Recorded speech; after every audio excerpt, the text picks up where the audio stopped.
الحمد لله نحمده ونستعينه ونستغفره ونؤمن به ونتوكل عليه ونعوذ بالله من شرور أنفسنا ومن سيئات أعمالنا من يهده الله فلا مضل له ومن يضلله فلا هادي له ونشهد أن لا إله إلا الله وحده لا شريك له ونشهد أن سيدنا ونبينا محمدا عبده ورسوله صلى الله عليه وسلم أما بعد أعوذ بالله من الشيطان الرجيم بسم الله الرحمن الرحيم كتب عليكم القتال وهو كره لكم وعسى أن تكرهوا شيئا وهو خير لكم وعسى أن تحبوا شيئا وهو شر لكم والله يعلم وأنتم لا تعلمون صدق الله مولانا العظيم پارٹ 3 کا آغاز کرتے ہیں.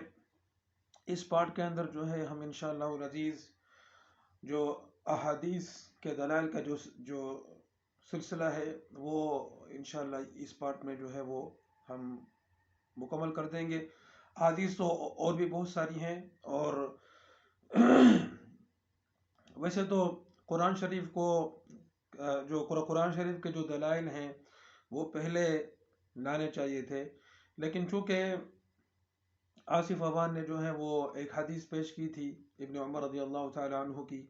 قرآن کی تو کوئی آیت اس نے پیش ہی نہیں کی، اور حدیث بھی وہ پیش کی جس کا اس کے جو ہے دعوے سے کوئی تعلق نہیں تھا، اور اس نے جو تحریف کی ہیں. ظاہر ہے قرآن تو جہاد کا حکم دیتا ہے، تو ظاہر ہے قرآن تو وہ لا نہیں سکتا تھا، اور حدیث وہ ایسی لے کر آیا جس کا اس سے کوئی تعلق نہیں تھا، اور اس نے جو ہے وہ اس سے غلط مطلب نکالا.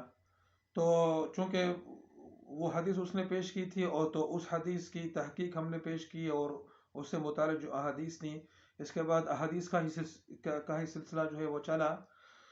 تو انشاءاللہ آج احادیث کے سلسلے کو پورا کر دیتے ہیں. احادیث تو اور بھی بہت ساری ہیں، تو جنہیں دیکھنا ہو وہ دیکھیں. بخاری، مسلم، ترمذی، ابو داؤد، کتاب الجہاد، کتاب السیر، کتاب المغازی، یہ سب جو ہے احادیث کی کتابیں بہت ساری موجود ہیں، اور جو ہے وہ جہاد کے بارے میں احادیث جو ہے وہ بھری ہوئی ہیں. تو آج جو ہے ہم یہ احادیث کا جو آخری جو ہم پیش کریں گے، اور باقی جن کو مزید دیکھنا ہو وہ خود دیکھیں. تو آج انشاءاللہ العزیز جو ہے وہ خاص چیدہ احادیث کو پیش کریں گے، اور اس کے بعد جو ہے یہ پارٹ 3 ہے. اس کے بعد پارٹ 4 میں انشاءاللہ العزیز جو ہے وہ یا تو ہو سکتا ہے کہ پہلے فقہ کے دلائل پیش جو فقہ کی کتاب سے جو بیان ہے جہاد کا، اس کا کیا مطلب ہے اور کیا حکم ہے وہ پیش کر دیں، اور پھر آخری میں جو ہے وہ قرآن شریف جو کہ سب سے یعنی کہ جو اصل اصول ہے، پھر جو ہے وہ اس کو پیش کریں گے، اور جو ہے انشاءاللہ العزیز آیات کے انبار پیش کریں گے کہ قرآن شریف میں کتنا جو ہے وہ جہاد کا جو وہ ہے بیان ہے. ویسے تو قرآن و حدیث یہ دونوں ہی شریعت کے اصل اصول ہیں، اور قرآن جو ہے وہ ظاہر وہ حدیث سے مقدم ہے، اس لیے کہ وہ براہ راست اللہ کا کلام ہے، اور یہ بھی کہ قرآن شریف کا ثبوت جو ہے وہ قطعی طور پر ہے، اور احادیث جو ہے وہ بھی ان کا مفہوم تو اللہ کی طرف سے ہے، لیکن ان کے الفاظ جو ہے وہ عموماً آپ صلی اللہ علیہ وسلم کے اپنے الفاظ ہوتے ہیں. اور اس کے علاوہ احادیث کے اندر جو متواتر احادیث ہیں وہ تو ثبوت قرآن کی طرح قطعی ہیں، باقی جو ہیں جو دوسری احادیث ہیں وہ جو ہے ظنی ہوتی ہیں، لیکن جہاد کے بارے میں اتنی احادیث ہیں کہ وہ سب مل کر جو ہے وہ اپنے مفہوم کے لحاظ سے قطعی ہیں. تو بہرحال ہم نے بھی بہت ساری احادیث پیش کر دی ہیں. چلو ابھی جو ہے یہ جو باقی حدیث میں نے جمع کی ہیں وہ پیش کر لیتے ہیں، اور اس کے بعد جو ہے وہ پارٹ 3 کو مکمل کر لیتے ہیں. اس کے بعد پارٹ 4 کے اندر جو ہے وہ پھر دوسرے دلائل کو پیش کریں گے. یہ جو ہے سنن سعید ابن منصور نظر آ رہا ہے کہ حدیث نمبر 2368 ہے. یہ حدیث جو ہے وہ نبی اکرم صلی اللہ علیہ وسلم، یہ حدیث ایکچولی عن الحسن، یعنی کہ یہ مقطوع حدیث ہے، کہ یہ جو ہے حسن سے مراد ہو سکتے حسن بصری ہوں، ان پر ختم ہو جاتی ہے. انه قال سيأتي الناس زمان يقولون لا جهاد فإذا كان ذلك فجاهدوا فإن الجهاد أفضل. سنن سعید بن منصور سے یہ حدیث نقل کی گئی ہے. اس حدیث کے بارے میں تھوڑی بات کرتے ہیں. یہ حدیث جو ہے مقطوع حدیث ہے. حسن اور غالباً حسن سے مراد حسن بصری ہیں. انہوں نے یہ حدیث بیان کی ہے، نہ تو صحابی کا حوالہ ہے اور نہ جو ہے جب صحابی کا حوالہ نہیں ہے اور نہ رسول پاک صلی اللہ علیہ وسلم کی طرف نسبت ہے. لیکن چونکہ جو اس قسم کی جو چیزیں ہوتی ہیں وہ ظاہر بغیر وحی کے نہیں معلوم نہیں ہو سکتی ہیں، چونکہ مستقبل میں کیا ہونے والا ہے یہ تو غیب کی چیز ہے اور غیب کا علم صرف اللہ کو ہے.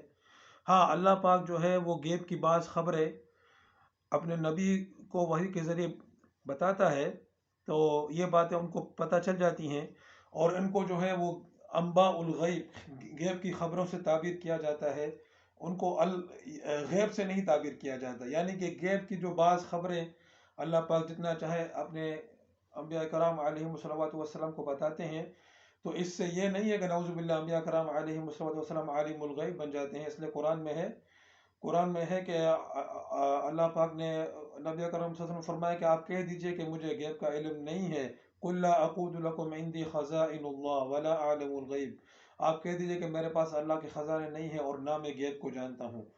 تو یہ غیب کا علم تو نہیں ہے، لیکن غیب کی بعض خبریں جب اللہ پاک ان کو بتا دیتا ہے تو وہ ان کو پتہ چل جاتی ہیں اور پھر وہ ان کے لیے غیب سمجھنے کے یعنی کہ وہ پھر جو ہے وہ غیب میں نہیں آتی ہیں. ٹھیک ہے نا، وہ پھر ان کو اللہ کے ذریعے پتہ چل جاتی ہیں.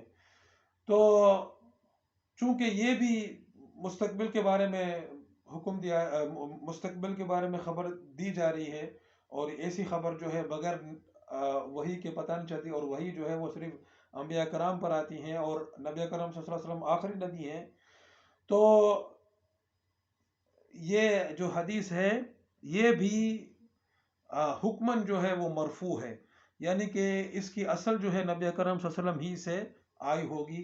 نبی اکرم صلی اللہ علیہ وسلم نے کسی صحابی کو بتائی ہوگی یا ایک سے زیادہ صحابی کو بتائی ہوگی کہ اس طرح کا ایک زمانہ بھی آئے گا کہ لوگ کہیں گے کہ جہاد ختم ہو گیا، جہاد نہیں ہے. اور پھر صحابی نے جو ہے وہ تابعین کو اپنے شاگردوں کو بتائی ہوں گی، اور اس طرح جو ہے حسن بصری کو بھی پتہ چلا ہوگا. تو انہوں نے کسی صحابی کا نام نہیں لیا، نہ حضور پاک علیہ السلام کی طرف نسبت کی ہے. لیکن چونکہ یہ حدیث جو ہے وہ کوئی اجتہادی امر نہیں ہے بلکہ یہ حدیث مستقبل کے بارے میں ایک خبر ہے، تو یہ حدیث بھی حکمن جو ہے وہ نبی اکرم صلی اللہ علیہ وسلم ہی کی طرف منسوب ہے، اگرچہ کہ اس کی صراحت نہیں کی گئی ہے. تو اور دوسری حدیث جو ہے وہ دوسری کتاب سے میں آپ کو دکھاؤں گا جس میں صراحتاً نبی اکرم صلی اللہ علیہ وسلم کی طرف جو ہے وہ سے مرفوع حدیث منقول ہے، جس میں بھی اسی بات کا خبر ہے کہ ایک زمانہ ایسا آئے گا کہ لوگ جہاد کے بارے میں جو ہے وہ شک کریں گے. تو یہاں پر کہتے ہیں کہ لوگوں پر ایک زمانہ ایسا آئے گا کہ لا جہاد، وہ کہیں گے لا جہاد، جہاد نہیں ہے، جہاد پہلے تھا اور یہ زمانہ آج آ چکا ہے. آج آپ دیکھتے ہیں کہ کتنے، یعنی کہ میں سیکولر طبقے کی بات نہیں کر رہا ہوں، میں بے دینوں کی، میں ان لوگوں کی بات نہیں کر رہا ہوں جو ہے اوپنلی بے دین ہیں. میں ان لوگوں کی بات کر رہا ہوں جو کہ دیندار سمجھے جاتے ہیں، چاہے وہ ان کا تعلق جماعت تبلیغ سے ہو، چاہے ان کا تعلق جمعیت سے ہو، یا یہ جیسے یہ صادق عوان جیسے یہ اس قسم کے لوگ ہیں. ایسے بہت سارے لوگ ہیں جو کہ کہتے ہیں کہ بھائی جہاد تو صحابہ کرام کرتے تھے، پہلے زمانے میں ہوتا تھا، اب جو ہے جہاد کہاں ہے بھائی، اب تو جو ہے وہ، یعنی کہ جو چیز قادیانی نے ایجاد کی تھی برطانیہ کو خوش کرنے کے لیے اور برطانیہ کے ایما پر، غلام محمد قادیانی کا جو اصل اس کو انگریز ہی نے بنایا تھا، اور انگریز کا جو مقصد تھا اس کو جو ہے وہ بنانے سے مراد یہ ہے کہ تیار کرنے سے، تو وہ یہی تھا کہ وہ لوگوں کو جہاد سے دور کرے. تو اس نے یہی بات کہی کہ یہ زمانہ جو ہے وہ مسلح جہاد، اسلحے کے ساتھ جہاد کرنے کا نہیں ہے، وہ جو ہے وہ زمانہ ختم ہو چکا ہے. ابھی جو ہے زبان کے ذریعے جہاد کیا جائے، قلم کے ذریعے جہاد کیا جائے. ہاں اگر مستقبل میں اگر کوئی ایسا دور آیا تو پھر مسلح جہاد بھی کریں گے. ظاہر ہے یہ جو ہے صلیبی، اور بلکہ صلیبی کا جتنے بھی کافر ہیں وہ ایسی باتوں سے بہت خوش ہوں گے، اور وہ یہی چاہتے ہیں کہ ایسی باتیں جو ہیں وہ پھیلائی جائیں. تو وہی غلام قادیانی کی جو باتیں ہیں وہ یہ جماعت تبلیغ والے بھی کرتے ہیں. جماعت تبلیغ والے بھی یہی کہتے ہیں کہ بھائی یہ زمانہ جہاد کا نہیں ہے، ابھی جہاد کا وقت نہیں ہے، جہاد جو ہے وہ بعد میں کیا جائے گا. ابھی جو ہے ہم جو ہے وہ گشت کے ذریعے سے اور ترغیب کے ذریعے سے جو ہے وہ یہ کام کر رہے ہیں، ابھی جہاد کی بات نہیں کرو. جمعیت والے کہتے ہیں کہ وہ جہاد تو پہلے ہوتا تھا، ابھی تو جو ہے وہ ہر جگہ جمہوری نظام ہے تو ہم عوام کے پاس جاتے ہیں اور ووٹ کا جہاد کرتے ہیں. نعوذ باللہ اس قسم کی کفریات بکتے ہیں. میں تو کہتا ہوں بھائی توبہ کرو، توبہ کرو، توبہ کرو. جہاد جو ہے وہ فرض ہے، ہر وقت فرض ہے اور قیامت تک فرض ہے. جہاد فرض ہے اور اس زمانے میں فرض عین ہے، فرض کفایہ بھی نہیں ہے، فرض عین ہے. جمہوریت و نظام کفر ہے. اور جو ہے ہاں مسلمانوں کو مسجد کی طرف لائیں، ان کو نماز کی دعوت دیں، وہ سب صحیح ہے، مگر وہ جہاد نہیں ہے. جہاد تو ان کو بھی جہاد تو ایک فرض ہے جو ان کو ادا کرنا پڑے گا. اس کام سے کسی کو نماز کی ترغیب دینے سے جہاد کا فرض پورا نہیں ہوتا ہے. جہاد کا فرض جو ہے وہ اللہ کے کلمے کو بلند کرنے کے لیے، اللہ کے شریعت کو نافذ کرنے کے لیے قتال کرنا، جنگ کرنا، اور اس جنگ کے سلسلے میں جو بھی کام ہوتا ہے اسے جہاد کہا جاتا ہے. تو اس حدیث میں فرمایا کہ ایک زمانہ ایسا آئے گا کہ لوگ کہیں گے کہ جہاد نہیں ہے، وہ زمانہ آ چکا ہے. فَإِذَا كَانَ ذَلِكَ فَجَاهِدُوا، تو جب یہ آ جائے تو پھر تم جہاد کرنا. فَإِنَّ الْجِهَادَ أَفْضَلُ، کیونکہ بے شک جہاد افضل ہے. یعنی کہ مطلب یہ ہے کہ جب ایسا زمانہ آ جائے کہ لوگ کہیں گے کہ جہاد نہیں ہے، جہاد تو پہلے ہوتا تھا، اب کہاں ہے جہاد، اب تو بس یہ گشت وغیرہ کرو، تبلیغیں کرو، یا پھر جو یہ جمعیت والے کرتے ہیں وہ کرو. تو وہ زمانہ جو ہے جہاد کا بہترین زمانہ ہوگا، اس وقت جو ہے وہ تم جہاد کرنا. یہ سنن سعید بن منصور کی حدیث نمبر 2502 ہے. اس میں ہے کہ حضرت سعد رضی اللہ تعالی عنہ کے پاس ابو محجن کو لایا گیا قادسیہ کے دن، اور انہوں نے شراب پی ہوئی تھی. تو انہوں نے حکم دیا کہ انہیں قید میں ڈال دیا جائے. اور سعد رضی اللہ تعالی عنہ کے وکانت بسعد جراحہ، وہ زخمی تھے تو وہ جو ہے باہر نہیں نکلے، اور وہ جو ہے وہ کسی اوپر کی جگہ پر چڑھ گئے تاکہ لوگوں کو دیکھ سکیں. اور اپنے گھوڑے پر خالد ابن عرفطہ کو استعمال کیا. پھر جب لوگوں کا مقابلہ ہوا تو ابو محجن نے یہ اشعار پڑھے: کفا حزنا ان تطرد الخیل بالقنا واترک مشدودا علی وثاقیا. کہ یعنی میں اس کا مفہوم بیان کرتا ہوں کہ یہ بات غم کے لیے کافی ہے کہ جو گھوڑے جو ہیں وہ یعنی کہ جنگ میں جو ہے دھکیل دیے گئے ہیں، اور میں جو ہوں وہ قید میں ہوں، اور مجھ پر جو ہے وہ بیڑیاں ڈالی گئی ہیں. تو انہوں نے جو ہے فقالت لابنت حصفہ امرأۃ سعد، انہوں نے حضرت سعد رضی اللہ تعالی عنہا کی بیوی سے کہا کہ مجھے آپ رہا کر دیجئے، اور میں آپ کو اللہ کے نام پر ذمہ داری دیتا ہوں کہ اگر میں شہید نہیں ہوا، محفوظ رہا، تو میں خود آ کر اپنے پاؤں میں بیڑیاں ڈال دوں گا، اور اگر میں شہید ہو گیا تو تم لوگوں کو مجھ سے راحت مل جائے گی. تو اس کے بعد جو ہے وہ حضرت سعد رضی اللہ تعالیٰ عنہ کی بیوی نے ان کو کھول دیا، اور وہ جو ہے گھوڑے پر حضرت سعد رضی اللہ تعالیٰ عنہ کے گھوڑے پر چھلانگ کھا کر جو ہے میدان میں کود پڑے. اس گھوڑے کا نام بلقا تھا، اور انہوں نے نیزہ ہاتھ میں لیا، وہ باہر نکلے، اور جس جگہ دشمن پر حملہ کرتے دشمن جو ہے وہ پسپا ہو جاتے الا ہزمہم. اور لوگ کہنے لگے کہ یہ تو کوئی فرشتہ ہے. جب وہ اس کو دیکھتے کہ بھائی یہ کون ہے، یہ کوئی نیا جو ہے وہ نیا کوئی بندہ آ گیا ہے اور وہ جس طرح حملے کر رہا ہے اور جو ہے کفار پسپا ہو رہے ہیں، تو یہ تو کوئی فرشتہ ہے۔ سعد رضی اللہ تعالیٰ عنہ کہنے لگے الدبر دبر البلقاء والطعن طعن بمحجن، کہ یہ جو گورا ہے اس کی چال تو بلقا یعنی میرے گورے جیسی ہے، اور یہ جو حملہ کرنے کا جو طریقہ ہے تو ابو محجن کا ہے، اور ابو محجن جو ہے وہ تو قید کے اندر ہے۔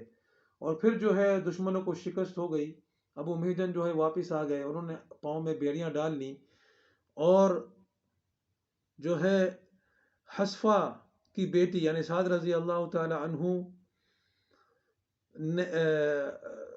سعد رضی اللہ تعالیٰ عنہ کی بیوی نے سعد کو پوچھا کہ وَأَخْبَرَتْ ابنة حسفہ سعدا بما كان من امره، کہ اچھا ہاں، یہ مطلب یہ ہے کہ سعد رضی اللہ تعالیٰ کی بیوی ابن حسفہ نے بتایا کہ انہوں نے جو ہے وہ ابو محجن کو آزاد کیا تھا، اور وہ گئے اور جنگ کر کے واپس آ گئے۔ فقال سعد لا والله لا اضرب بعد اليوم رجلا ابل اللہ المسلمین علی یدیہ، کہ نہیں، خدا کی قسم میں ایسے آدمی کو آج کے بعد نہیں ماروں گا جس کے ہاتھ پر اللہ نے مسلمانوں کو فتح دی ہے، مسلمانوں پر احسان کیا۔ فخلى سبیلہ، تو ان کو جو ہے قید سے آزاد کر دیا۔ فقال ابو محجن قد كنت اشربها اذ يقام علی الحد، ابو محجن کہنے لگے کہ میں اس وقت پیتا تھا جب مجھ پر حد قائم ہوتی تھی، وَأَطْهُرْ مِنْهَا، اور مجھے حد لگا کے مجھے پاک کر دیا جاتا تھا۔ فَأَمَّا إِذَا بَهْرَجْتَنِي فَلَا وَاللَّهِ لَا أَشْرَبُهَا أَبَدًا، اور جو ہے یعنی کہ اب جو ہے چونکہ مجھے رہا کر دیا گیا تو میں قسم کھاتا ہوں اللہ کی کہ میں آئندہ کبھی شراب نہیں پیوں گا۔ اس حدیث کے بارے میں بات کرتے ہیں۔ یہ حدیث جو ہے یہ تو ایک واقعہ ہے، سنن سعید بن منصور حدیث نمبر 2502، اور یہ حیات الصحابہ کے اندر بھی یہ واقعہ موجود ہیں، اور صحابہ رضی اللہ تعالیٰ عنہم کی سیرت پر جو کتابیں ہوتی ہیں ان میں بھی یہ آپ کو واقعہ مل جائے گا۔ ابو محجن ثقفی رضی اللہ تعالیٰ عنہ صحابی ہیں۔ تو اصل واقعہ کیا ہے کہ ابو محجن رضی اللہ تعالیٰ عنہ وہ شراب پی لیتے تھے، تو ان کو جو ہے کورے مارے جاتے تھے اور قید میں ڈال دیا جاتا تھا۔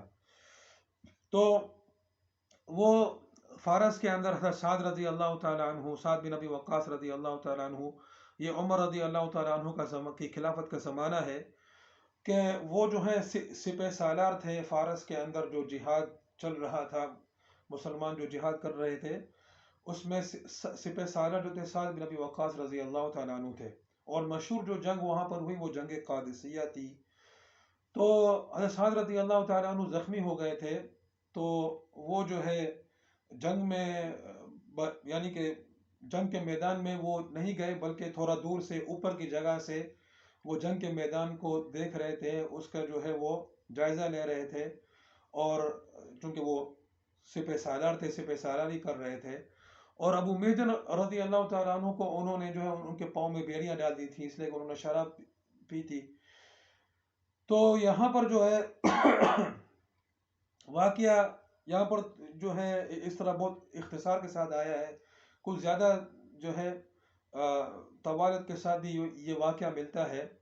بہرحال ہوا یہ کہ مسلمانوں کے شروع میں مسلمانوں پر جو ہے وہ سختی ہو رہی تھی، یعنی کہ میدان جنگ پر ان پر جو ہے تھوڑا پریشانی اور سختی تھی۔ تو ابو محجن رضی اللہ تعالیٰ عنہ جو ہے وہ بھی میدان کو دیکھ رہے تھے، اور ان کو طلب ہوئی کہ میں جا کر جو ہے وہ میں بھی جہاد کروں، اور خصوصاً اس حالت میں جب کہ جو ہے چونکہ کفار کا لشکر بہت بڑا تھا اور مسلمانوں کی تعداد جو ہے ان سے بہت کم تھی، تو مسلمانوں پر جو ہے وہ میدان تھوڑا سخت تھا۔ تو ابو محجن اس حالت کو دیکھتے ہوئے ان کو بہت ہی طلب ہوئی کہ میں بھی جا کر جو ہے وہ جہاد کروں، اور جو ہے وہ اللہ کی رضا کے لیے۔ تو انہوں نے یہ شعر پڑھا کہ میں کتنا غمگین ہوں کہ بھائی کہ جو ہے وہ جہاد ہو رہا ہے اور میں جو ہوں قید میں ہوں۔ انہوں نے جو ہے سعد رضی اللہ تعالیٰ عنہ کی بیوی حسفہ کی بیٹی تھی وہ، ان سے درخواست کی کہ آپ میری قید کھول دیں، آپ میں جہاد میں جانا چاہتا ہوں، میدان میں جانا چاہتا ہوں، اور اگر میں شہید ہو گیا تو آپ لوگوں کی جان مجھ سے چھوٹ جائے گی. یعنی کہ مطلب یہ ہے کہ میں یہ جو شراب نوشی کا جو مسئلہ ہے اور پھر مجھے قید میں ڈالا جاتا ہے وغیرہ وغیرہ، اس چیز سے ان چیزوں سے جو ہے آپ لوگوں کی جان چھوٹ جائے گی. اور اگر میں صحیح سالم رہا تو میں جو ہوں، یعنی کہ اللہ کا نام لے کر جو ہے میں آپ کو بتاتا ہوں اپنی جو ہے وہ، کہ میں خود واپس آ کر اپنے پاؤں میں بیڑیاں ڈال دوں گا. تو ان کی بیوی کو ترس آیا، انہوں نے جو ہے ان کی قید کھول دی اور سعد رضی اللہ تعالیٰ عنہ کا گھوڑا جو ہے ان کو دے دیا، جس کا نام بلقا تھا. تو انہوں نے وہ گھوڑے پر سوار ہوئے اور نیزہ ہاتھ میں لیا اور وہ جو ہے میدان جنگ میں کود گئے، اور جہاں جو ہے وہ حملہ کرتے وہ وہاں سے کافر جو ہے وہ پسپا ہو جاتے. سعد رضی اور مسلمانوں نے جب دیکھا کہ یہ کون نیا جو ہے وہ شخص آ گیا ہے، نیا آدمی آ گیا ہے، تو مسلمان کہنے لگے کہ یہ کوئی فرشتہ ہوگا جو انسانی شکل میں آ گیا ہے. اور سعد رضی اللہ تعالیٰ عنہ جو دور سے دیکھ رہے تھے تو انہوں نے کہا کہ یہ کون ہے؟ یہ جو گھوڑا ہے یہ تو میرے گھوڑے کی طرح لگتا ہے، بلقاء کی طرح لگتا ہے، اور جو حملہ کرنے کا جو انداز ہے وہ ابو محجن کا ہے، لیکن ابو محجن تو بیریوں میں قید ہے، تو وہ تو یہاں پر ہو نہیں سکتا ہے. بہرحال پھر مسلمانوں کو فتح ہو گئی اور کافر جو ہے پسپا ہو گئے، کافر شکست کھا گئے. تو سعد رضی اللہ تعالیٰ عنہ جب اپنی بیوی کے پاس آئے، ان کی بیوی نے پوچھا کیا ہوا. سعد رضی اللہ تعالیٰ عنہ نے ان کو خبر دی کہ یہ اس طرح ہوا، اور ایک جو ہے اچانک ایک آدمی آیا اور جو ہے وہ جہاں حملہ کرتا وہاں سے کافر جو ہے شکست کھا جاتے، اور پھر جو ہے مسلمانوں کو اللہ نے فتح عطا فرمائی. اور مجھے تو میرا گمان تو یہ تھا کہ یہ ابو محجن ہے، اور اس کا گھوڑا بھی جو ہے وہ میرے گھوڑے کی طرح لگ رہا تھا، لیکن ابو محجن تو یہاں پر قید ہے. تو ان کی بیوی نے کہا کہ وہ ابو محجن ہی تھا، اور وہ گھوڑا آپ ہی کا گھوڑا تھا، میں نے اس کو کھول دیا تھا، اور آپ کا گھوڑا میں نے اس کو دیا تھا، اس کو جو ہے وہ اس جہاد میں شریک ہونا تھا. تو سعد رضی اللہ تعالیٰ عنہ نے کہا کہ یہ جو ہے یہ بندہ اتنا مبارک کہ اس کے ذریعے سے اللہ پاک نے مسلمانوں کو جو ہے فتح عطا فرمائی، تو آج کے بعد جو ہے وہ میں اس کو نہیں مانوں گا. اچھا، یہاں پر یہ آپ کو شک نہیں ہونا چاہیے کہ حد جو ہوتی ہے وہ تو بہرحال لگائی جاتی ہے، اس لیے کہ وہ دارالحرب میں تھے، اور دارالحرب کے اندر جو ہے وہ حد نہیں لگائی جاتی ہے. تو بہرحال ان کو شراب پینے کی سزا دی جاتی تھی اور قید میں ڈالا جاتا تھا، مگر وہ آپ کہہ سکتے ہیں کہ تعزیر کے طور پر تھا. حد جو ہے وہ دارالحرب میں نہیں لگائی جاتی ہے، اور وہ چونکہ دارالحرب میں تھے، ابھی وہ علاقہ فتح نہیں ہوا تھا، اور ابھی جو ہے جنگیں ہو رہی تھی مسلمانوں اور کافروں کے درمیان میں، تو وہاں پر جو ہے حد قائم نہیں ہوتی ہے دارالحرب کے اندر. تو یہ آپ کو نہ ہو شک کہ انہوں نے یہ کس طرح کہا کہ میں اس کو نہیں ماروں گا. مارنے سے مراد یہ کہ جو تعزیراً وہ ان کو مارتے تھے، حد نہیں تھی، کیونکہ حد جو ہے وہ تو بہرحال لگانی ہی ہے چاہے کچھ بھی ہو. حد کو جو ہے وہ امیر جو ہے وہ جو اللہ کی طرف سے حدود مقرر ہیں، جو اللہ کی طرف سے جو سزائیں مقرر ہیں، اس کو حد کہا جاتا ہے. تو اس سزا کے اندر کوئی رد و بدل کی گنجائش نہیں ہوتی ہے، اس کو بہرحال قائم کرنا ہوتا ہے. لیکن یہ حد نہیں تھا، یہ تعزیر تھی، اور تعزیر میں جو ہے وہ امیر کے پاس گنجائش ہوتی ہے. تو حضرت ابو محجن رضی اللہ تعالی عنہ نے کہا کہ آپ جو ہے مجھ پر حد قائم کرتے تھے، مطلب یہ حد سے مراد تعزیر ہی ہے. تو یعنی کہ آپ مجھے جو ہے وہ سزا دیتے تھے، اور جو ہے اس ذریعے سے میں پاک ہو جاتا تھا، یعنی توبہ کر لیتا تھا، یا جو ہے مجھے یہ سزا مل جاتی تھی. یا یہ مطلب ہو کہ جب میں دارالاسلام میں تھا اور وہاں پر جب میں نے اگر پی ہوگی شراب، تو وہاں پر جو ہے مجھ پر حد قائم ہو جاتی تھی، اور حد جو ہے میرے لیے کفارہ بن جاتا تھا. لیکن یہاں پر دارالحرب میں ابھی آپ نے کہہ دیا ہے کہ آپ جو ہے وہ مجھے نہیں ماریں گے، اور زیادہ دارالحرب میں حد قائم نہیں ہوتی ہے. تو میں بھی کہتا ہوں کہ اللہ کی قسم میں کبھی شراب نہیں پیوں گا. انہوں نے شراب چھوڑ دی. اب دیکھیں یہاں پر جو لوگ یہ کہتے ہیں کہ جب تک ہم فرشتے نہیں بن جائیں، معصوم نہیں بن جائیں، تب تک ہم جہاد نہیں کریں گے، اور تب تک جہاد کرنا بھی نہیں چاہیے. یہاں پر یہ صحابی آپ کے سامنے موجود ہیں جو کہ شراب پیتے تھے، اور ان پر بیڑیاں ڈالی ہوئی تھی، لیکن اسی صحابی کے ذریعے سے اللہ پاک نے مسلمانوں کو فتح عطا فرمائی. وہ ان کے اندر جو جہاد کا جذبہ تھا، جو اللہ کے لیے قربانی دینے کا جذبہ تھا، اللہ کے دین کے لیے قربان ہونے کا جو جذبہ تھا، اس جذبے کی قدر ہے، سمجھے نا؟ ہاں ان کے اندر ذاتی طور پر کوتاہیاں تھیں، ٹھیک ہے، لیکن یہ جہاد کا عمل اتنا بڑا ہے کہ جیسا کہ حدیث میں ہے کہ اس سے سارے گناہ اگر شہید ہو جاتے ہیں تو سارے گناہ معاف ہو جاتے ہیں سوائے قرض کے، اور بلکہ یہ ہے کہ قرض بھی جو ہے وہ یعنی کہ انشاءاللہ العزیز اللہ پاک جو ہے وہ قرض دار کو اپنی طرف سے جو ہے وہ اس کا بدلہ دے دے گا، اور شہید کو جو ہے قرض دار سے بھی چھٹکارا عطا کر دے گا، اگر شہید کی نیت جو ہے وہ یہ ہو کہ ہاں مجھے یہ قرض ادا کرنا ہے، لیکن وہ شہید ہو گیا، ٹھیک ہے۔ تو جہاد اتنا اونچا عمل ہے کہ اس کی برکت سے ان کو توبہ کی توفیق بھی ہوئی، اور اسی صحابی کے ذریعے سے اللہ پاک نے مسلمانوں کو فتح عطا فرمائی۔ اسی لیے یہ آصف عوان نے بھی جو بات کی ہے کہ صحابہ کرام پہلے پورے دن کو اپنی زندگی کے اندر لے آئے، اس کے بعد انہوں نے جہاد کیا تھا، یہ سارے جو باتیں کرتے ہیں یہ وہی لوگ ہیں جن کے بارے میں نے جو ہے وہ حدیث بیان کی کہ یہ کہیں گے لا جہاد، یہ جہاد نہیں ہے، الٹی سیدھی تعویلات، یعنی کہ جو ہے نا یہاں وہاں کی باتیں اور یہاں وہاں کے بہانے لے کر جہاد کو ختم کرنا، جہاد سے خود بھی دور رہنا، اور پھر یہ ایک تو ہوتا ہے کہ ایک آدمی جہاد نہیں کر رہا مگر مان رہا ہے کہ میں کبیرہ گناہ کا مرتکب ہوں، مجھ پر جہاد فرض ہے، نہیں، انہوں نے بڑی بڑی داڑیاں رکھی ہوئی ہیں، بڑے بڑے جو ہے مدرسے قائم کیے ہوئے ہیں، کوئی جو ہے وہ رائے ون کا امیر بنا ہوا ہے، کوئی جو ہے جماعت تبلیغ کا امیر بنا ہوا ہے، کوئی جمعیت کا امیر بنا ہوا ہے، کوئی کیا کر رہا ہے، کوئی کیا کر رہا ہے، جہاد تو کرنا نہیں ہے، اور ظاہر ہے لوگوں کو یہ بھی نہیں بولنا کہ ہم کبیرہ گناہ کر رہے ہیں، تو یہاں تو پھر بہانے بازی کر کر جہاد میں تحریف کر کے یہ کہنا کہ جہاد نہیں ہے،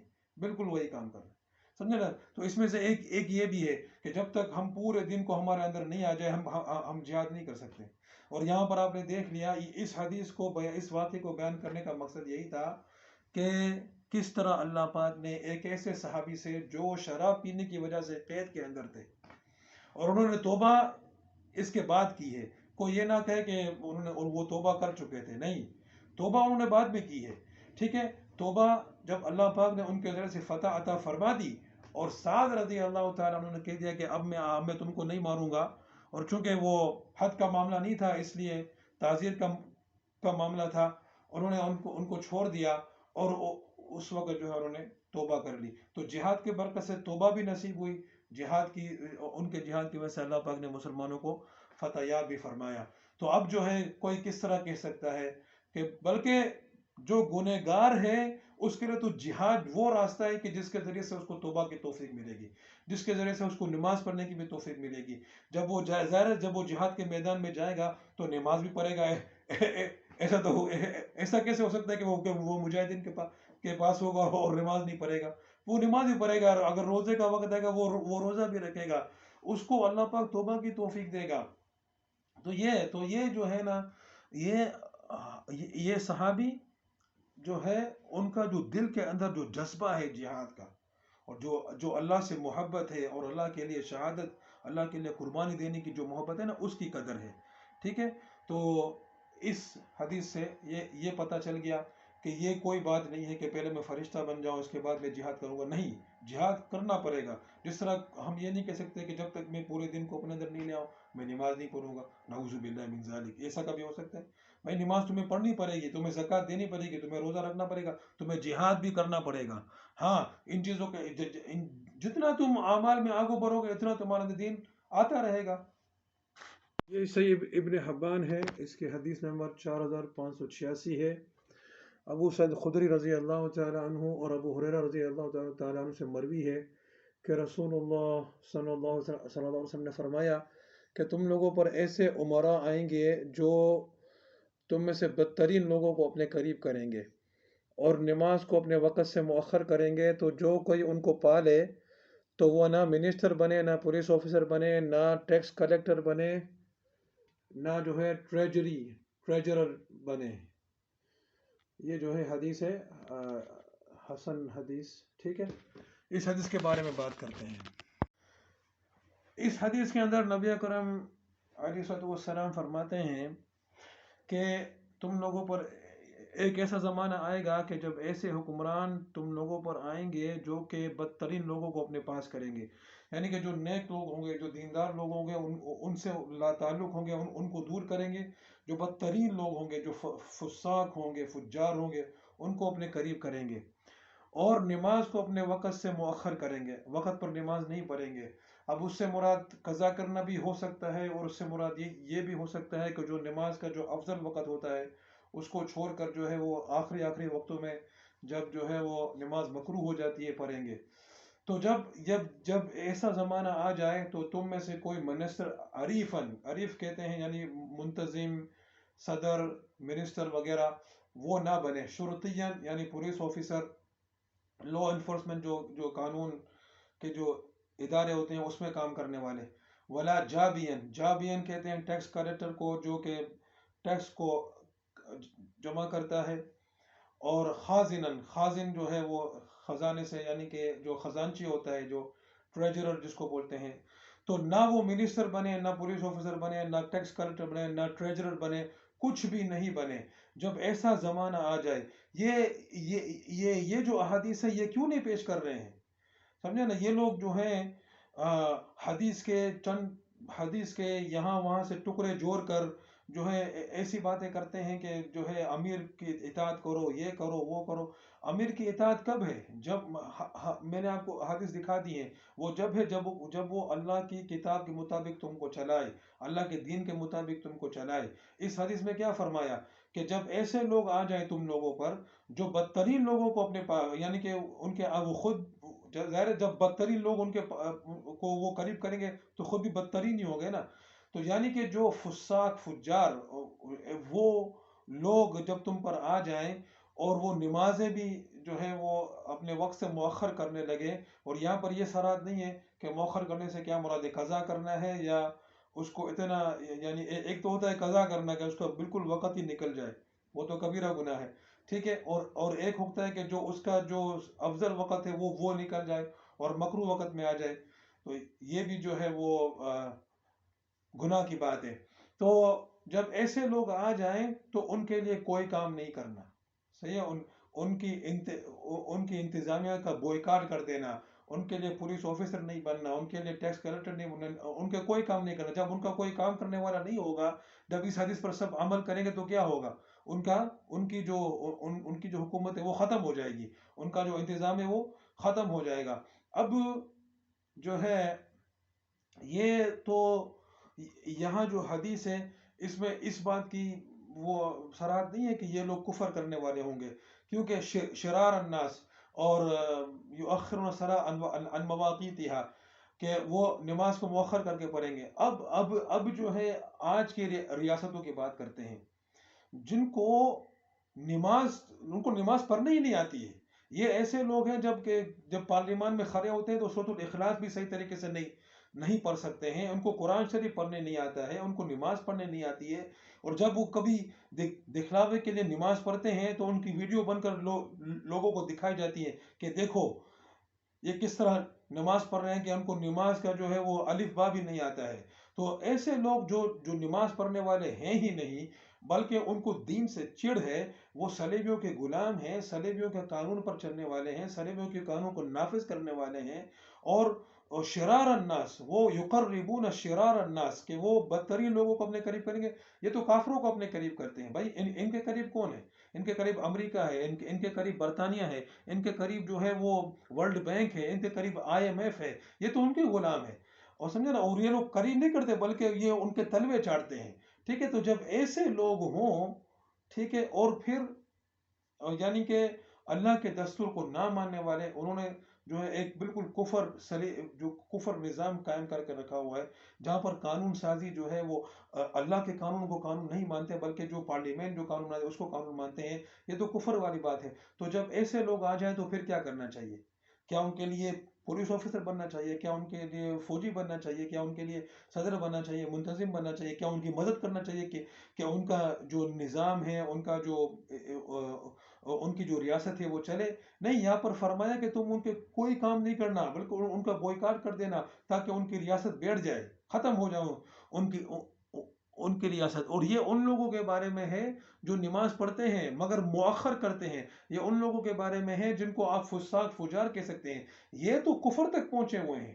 آج کی ریاستوں کے جو کٹ پتلیاں ہیں، جو یہ نام نہاد مسلمان ممالک ہیں، ان کے اندر جو ریاستیں ہیں اس میں تو کفار کی کٹ پتلیاں بیٹھی ہوئی ہیں.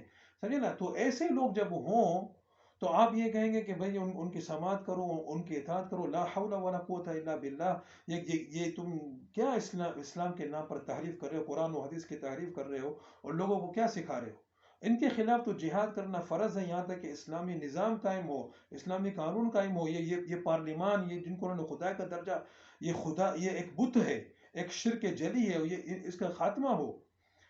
یہ جو صدر ہے، وزیر اعظم ہے، یہ سارے بت ہیں جنہوں نے حاکمیت کو جو ہے وہ اپنے لیے سمجھا ہوا ہے کہ وہ جو کہیں گے وہ قانون ہوگا، وہ دستور ہوگا. اور چاہے قرآن و حدیث کچھ بھی کہتا ہو، چاہے اللہ کا فرمان کچھ بھی ہو، تو ایسے لوگوں کے خلاف تو جہاد کرنا فرض ہے. تو جو ہے یہ حدیث آپ کے سامنے ہے، آپ اس کو دیکھ لیں، اس میں سمجھ لیں. یہ جو ہے السنن الکبریٰ للبیہقی ہے، اس کی حدیث نمبر 17797 ہے. معاذ بن جبل رضی اللہ تعالیٰ عنہ سے روایت ہے کہ میں نے کہا، اے اللہ کے رسول، آپ مجھے ایسے عمل کے بارے میں بتائیں جس کی وجہ سے میں جنت میں داخل ہو جاؤں. نبی اکرم صلی اللہ علیہ وسلم نے فرمایا کہ اگر تم چاہو تو میں تمہیں برأس الامر انبأتک برأس الامر، یعنی کہ جو اصل ہے امر کی، جو اصل ہے، جو امر کا سر ہے، اس کے بارے میں تمہیں بتاتا ہوں. وہ عمودی، اور اس کا جو ستون ہے، وذروۃ صنامہ، اور اس کے جو کوہان کی چوٹی ہے اس کے بارے میں. اما رأس الامر فالاسلام، تو جو امر کی یعنی کہ جو کام کے اصل ہے وہ تو اسلام ہے. من اسلم سلم، جس نے اسلام قبول کیا وہ سلامتی میں آ گیا. وَأَمَّا عَمُودُهُ فَالصَّلَاةُ، اور جو اس کا ستون ہے نماز کا، وہ جو اسلام کا جو ستون ہے وہ نماز ہے. وَأَمَّا عَمُودُهُ فَالصَّلَاةُ وَأَمَّا ذِرْوَةُ صَنَامِهِ فَالْجِهَادُ، اور جو اس کے کوہان کی بلندی ہے وہ جہاد ہے. اس حدیث کے اندر نبی اکرم صلی اللہ علیہ وسلم نے جو ہے بتا دیا کہ جہاد جو ہے اسلام کے کوہان کی بلندی ہے. اب کوہان جو ہے وہ تو خود جو ہے وہ اونچا ہوتا ہے، اونچی جو ہے وہ کسی چیز کا اونچا حصہ ہوتا ہے، اور جب اس کی بھی چوٹی، اس کی بھی بلندی ہو، تو یعنی کہ مطلب یہ کہ جہاد جو ہے اسلام کا سب سے اونچا جو ہے وہ عمل ہے. یہ حدیث نمبر سنن الکبریٰ للبیہقی کی حدیث نمبر 17800 ہے. اس میں ہے کہ جلسنا الى مقداد بن الاسود رضی اللہ تعالی عنہ بدمشق وهو على تابوت ما به عنه فضل، فقال له رجل لو قعدت العام عن الغزو، قالت آتت علينا البحوث، يعني سورة التوبة. قال الله تبارك وتعالى انفروا خفافا وثقالا فلا اجدنی الا خفیفا. تو یہ جو ہے ایک جبیر ابن نفیر، ایک تابعی ہوں گے غالباً، وہ کہتے ہیں کہ ہم لوگ المقداد بن الاسود رضی اللہ تعالیٰ عنہ صحابی کے پاس بیٹھے ہوئے تھے دمشق میں، اور وہ ایک تابوت پر بیٹھے ہوئے تھے، اور ان کا جو ہے جسم اتنا بھاری ہو گیا تھا کہ وہ تابوت پر بیٹھے ہوئے تھے، مگر ان کا جسم تابوت کا جو کیا بولتے ہیں ڈھکنا تھا اس سے باہر نکلا ہوا تھا. تو ایک آدمی نے ان سے کہا کہ اگر اس سال آپ غزوے میں نہیں جائیں، لو قعدت العام عن الغزو، تو انہوں نے کیا فرمایا کہ ہمارے پاس بحوث آ گئی ہے. بحوث جو ہے یہ سورۃ التوبہ کا نام ہے، جس میں اللہ تبارک نے فرمایا، اللہ تبارک و تعالی نے انفروا خفافا وثقالا، کہ ہلکے ہو یا بھاری ہو نکلو اللہ کے راستے میں. فلا اجدنی الا خفیفا، اور میں تو اپنے آپ کو ہلکا ہی پاتا ہوں. یہاں پر یہ صحابی رضی اللہ تعالیٰ عنہ جنہوں نے زندگی جہاد کے اندر گزار دی، اور اب جو ہے وہ عمر کے ایک حصے میں پہنچ گئے تھے، اور ان کا جسم اتنا بھاری ہو گیا تھا، جیسا کہ میں نے بتایا تابوت سے باہر نکلا ہوا تھا. اور ان کی حالت دیکھ کر ایک آدمی نے کہا کہ اگر اس سال آپ جنگ میں نہیں جائیں، کیونکہ اس وقت جہاد فرض کفایہ کی حالت میں تھا. آج جو ہے جہاد فرض عین ہے، یہ میں نے پہلے بات واضح کر دی ہے. تو انہوں نے تو مگر وہ نہیں مانے، اس صورت بھی نہیں مانے. انہوں نے کہا کہ سورۃ توبہ میں اللہ تبارک و تعالی نے فرمایا ہے کہ ہلکے ہو یا بھاری ہو، کچھ بھی ہو، اللہ کے راستے میں نکلو، جہاد کرو. یہ انفروا خفافا و ثقالا، یہ جہاد کے بارے میں یہ آیت ہے. جماعت تبلیغ والے اس کو اپنی جو ہے وہ اپنے گشتوں میں اس کو استعمال کرتے ہیں. اس کا جو ہے یہ وہ جو کام کرتے ہیں اس کا اس سے یعنی کہ یہ وہ جہاد والا کام نہیں ہے. یہ آیت جو ہے وہ جہاد کے لیے ہے، اور اس میں ہے انفروا خفافا و ثقالا وجاہدوا باموالکم وانفسکم فی سبیل اللہ، کہ نکلو ہلکے ہو یا بھاری ہو، یعنی کسی بھی حالت میں ہو نکلو اور جہاد کرو اللہ کے راستے میں. تو یہ جو آیت ہے یہ سراسر جہاد کے بارے میں ہے. اس کو جو ہے جہاد سے ہٹا کر کسی اور چیز میں استعمال کرنا اور پھر اس کو اس جہاد کا نام دے دینا کہ وہ جو ہے اس سے آیت کا عمل پورا ہو گیا، یہ سراسر جو ہے قرآن کی تحریف ہے، اور قرآن کی تحریف کرنا جو ہے وہ کفر ہوتا ہے. تو یہ جو دیکھیں صحابی دیکھیں ایسی حالت میں بھی وہ جو ہے وہ کہہ رہے ہیں کہ بھائی کہ مجھ پر فرض ہے کہ میں نکلوں، اور یہاں پر جو ہے وہ منافقین ایسی باتیں کر رہے ہیں کہ عوام پر جہاد فرض ہی نہیں ہے، لا جہاد کے نعرے لگا رہے ہیں کہ جہاد ختم ہے، بس جہاد تو ہو چکا ہے. اب جس کو جو ادارے ہیں پتارے ہیں وہ کرتے ہیں تو کریں، نہیں کرتے تو نہیں کریں، ہمارا اس سے کوئی سروکار نہیں ہے. اور ظاہر ہے جن اداروں کی بات کر رہے ہیں ان سے تو کوئی جہاد کی توقع ہے ہی نہیں، وہ تو جہاد کے خلاف ہیں، وہ تو اسلامی نظام ہی کے خلاف ہیں، ان کے تو خود خلاف جہاد فرض ہے، تو وہ کیا جہاد کریں گے. یہ حدیث نمبر 17801 ہے. اس میں انس رضی اللہ تعالیٰ عنہ سے روایت ہے کہ ابو طلحہ رضی اللہ تعالیٰ عنہ نے یہ آیت تلاوت فرمائی، انفروا خفافا و ثقالا، اور فرمایا کہ میرا خیال ہے کہ ہمارا رب جو ہے وہ ہمیں حکم دیتا ہے کہ ہم نکلیں، چاہے ہم بوڑھے ہوں، شیوخاً و شباباً، چاہے ہم جوان ہوں. جہزونی، مجھے تیار کرو، ای بنی جہزونی، میرے بیٹوں مجھے جہاد کے لیے تیار کرو. فقال بنوہ، ان کے بیٹوں نے کہا کہ آپ نے نبی اکرم صلی اللہ علیہ وسلم کے ساتھ، ابو بکر رضی اللہ تعالیٰ عنہ کے ساتھ، عمر رضی اللہ تعالیٰ عنہ کے ساتھ جہاد آپ نے کیا؟ ابھی ہم جہاد کرتے ہیں. انہوں نے کہا نہیں، مجھے تیار کرو. پھر سمندر کا سفر کیا اور ان میں جو ہے وہ ان کی موت ہو گئی. پھر جو ہے 7 دن کے بعد ان کو ایک جزیرہ ملا جس میں جو ہے وہ ان کو دفن کیا گیا، اور تب 7 دن تک بھی جو ہے وہ ان کی جو لاش تھی، ان کا جو جسم تھا اس میں کوئی تغیر نہیں آیا تھا. یہ دوسرے صحابی ہیں ابو طلحہ رضی اللہ تعالیٰ عنہ، یہ بھی بوڑھے ہو چکے ہیں. نبی اکرم علیہ الصلوۃ والسلام کے ساتھ جہاد کیا، ابو بکر رضی اللہ تعالیٰ عنہ کے ساتھ جہاد کیا، عمر رضی اللہ تعالیٰ عنہ کے ساتھ جہاد کیا. پھر بھی کہہ رہے ہیں مجھے تیار کرو، ہمارا رب ہمیں حکم دے رہا ہے انفروا خفافا و ثقالا، ہلکے ہو یا باری ہو، بوڑھے ہو، جوان ہو، امیر ہو، غریب ہو، جو کچھ بھی ہو، نکلو اللہ کے راستے میں نکلو اور جہاد کرو. اور یہ ہم تم کو بتاتے رہیں گے کہ تمہیں اللہ کے راستے میں نکلنا ہے، ہمیں اللہ کے راستے میں نکلنا ہے، چاہے کوئی بھی حالت ہو، ہمیں یہ جہاد کا کام کرنا پڑے گا، یہ ہم پر فرض عین ہے. جو نہیں کرے گا وہ کبیرہ گناہ کا مرتکب ہوگا، جو تعویلیں کرے گا وہ کفر کا مرتکب ہوگا. پھر جو ہے ان کے بیٹوں نے کہا کہ آج ہم جہاد کر رہے ہیں، آپ تو جہاد کر چکے ہیں. انہوں نے کہا نہیں، مجھے تیار کرو. پھر نکلے، سمندر کا سفر کیا جہاد کے لیے، اور جو ہے اسی سفر کے اندر جو ہے وہ ان کو جو ہے ان کی موت آ گئی. اور پھر جو ہے وہ کوئی جگہ کوئی جو ہے زمین نہیں تھی ان کو دفن کرنے کے لیے، یہاں تک کہ 7 دن کے بعد ان کو ایک جزیرہ ملا، وہاں پر ان کو دفن کیا، اور تب تک ان کا جسم جو ہے وہ صحیح سلامت تھا. رضی اللہ تعالی عنہ. اللہ اکبر. یہ صحابہ تھے جن کی اطاعت کا ہمیں حکم دیا گیا ہے، جن کے بارے میں نبی اکرم صلی اللہ علیہ وسلم نے فرمایا کہ میری امت 73 فرقوں میں بٹے گی، صرف ایک فرقہ حق پر ہوگا جو میرے اور میرے اصحاب کے طریقے پر ہوگا. ابھی آپ اصحاب کا طریقہ دیکھ لیں، وہ جہاد کا طریقہ ہے، وہ جہاد کا راستہ ہے. اور یہ آج کے منافقین کہتے ہیں لا جہاد، لا جہاد، جہاد نہیں ہے، ختم ہے، یا کسی اور پر فرض ہے، ہم پر تو فرض ہی نہیں ہے. کفر کا ارتکاب کر رہے ہیں. توبہ کر لیں، کلمہ پڑھ لیں، اسلام قبول کر لیں، جہاد کو قبول کر لیں. اگر جہاد کو قبول کر بھی لیں اور مان بھی لیں کہ جہاد کرنا ہی ہے، اس کی کوشش بھی کریں، پھر جو عملاً جو کوتاہیاں ہوں گی تو عملی کوتاہیاں تو پھر بھی اللہ پاک جو ہے وہ معاف کر دیتا ہے، سزا کے بعد معاف کر دیتا ہے. لیکن اعتقادی اگر عقیدے کے اندر اگر خرابی ہوگی، جہاد کو مانا ہی نہیں، یا اس میں ایسی تعویلیں کر دی کہ وہ اس کا مقصد ہی فوت ہو گیا، پھر یہ تو اسلام سے ہی خروج ہوگا، اس کی سزا تو دائمی جو ہے وہ جہنم ہے، اس لیے اپنے آپ کو بچا لو۔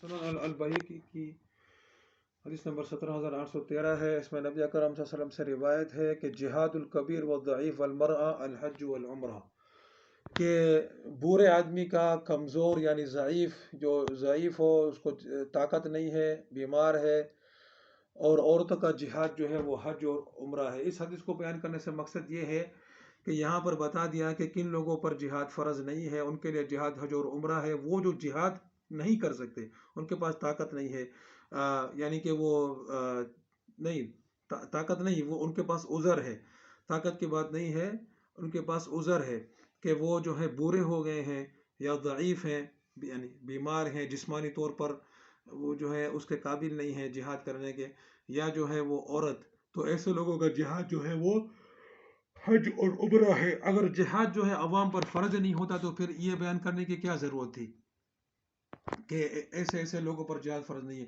پھر وہ تو بھائی عوام پر فرض ہی نہیں ہے، وہ تو نبی کرم علیہ السلام وہ خود جو ہے وہ ریاست تھے، پھر وہ انہی کا کام تھا، اور جو ان کے ساتھ جو ہے وہ جو ان کے کیا کہہ سکتے ہیں کہ جو ان کے ماتحتی میں جو امیر تھے، یا جو ہے وہ کیا کہہ سکتے ہیں، ان کے ماتحتی میں جو مسلمانوں کی امارت کر رہے تھے، ان سے متعلق ہوتا نہیں، یہ بات نہیں ہے، جہاد سب پر فرض ہے۔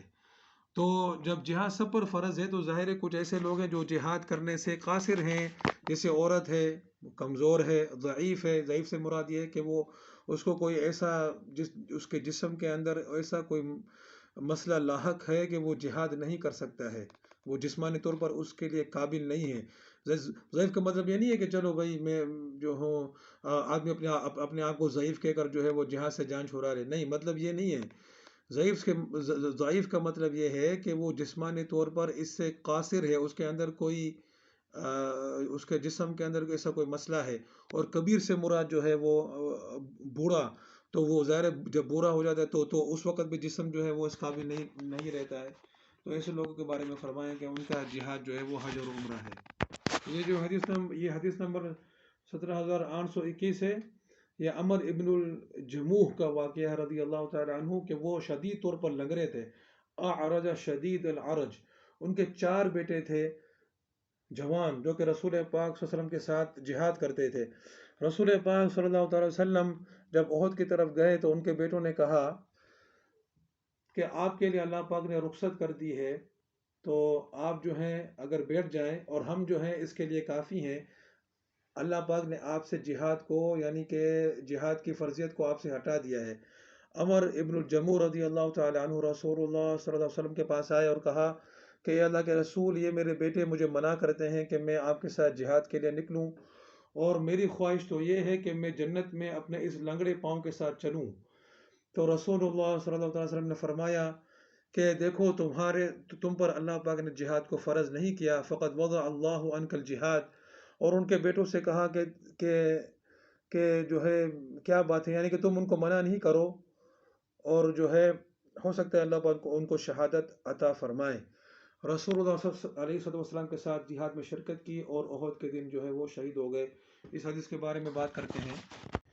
یہاں پر بھی دیکھیں، یہاں پر یہ صحابی ہیں جو کہ شدید طور پر لنگڑے ہیں، 4 بیٹے ہیں، چاروں جہاد کر رہے ہیں، لیکن پھر بھی نہیں، میں بھی جہاد کروں گا۔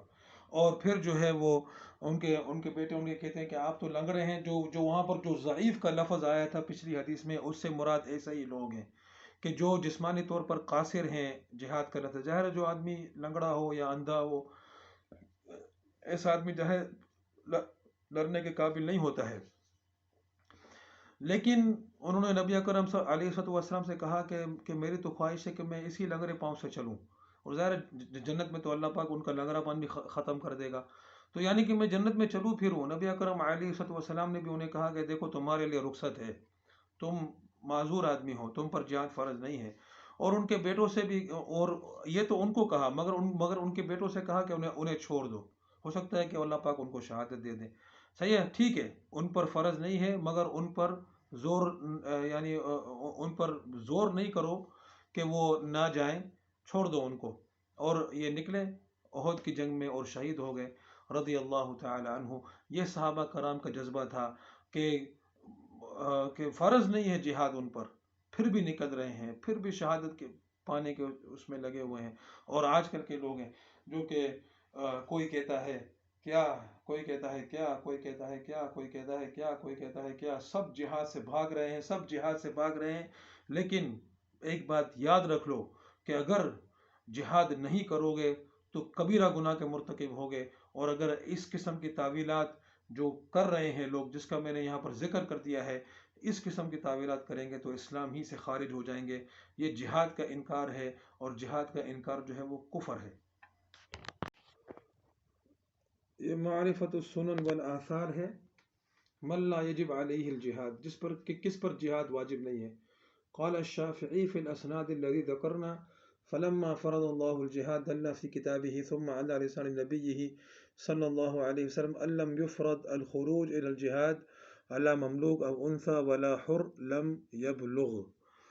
یہ جو ہے امام شافعی رحمہ اللہ تعالی عنہ کا قول ہے کہ جب اللہ پاک نے جہاد کو فرض کیا تو نبی اکرم علیہ الصلوۃ والسلام کے ذریعے سے یہ بات واضح کی کہ جہاد کے لیے نکلنا غلام کے اوپر، عورت کے اوپر اور ایسے آزاد کے اوپر جو بالغ نہیں ہوا فرض نہیں ہے.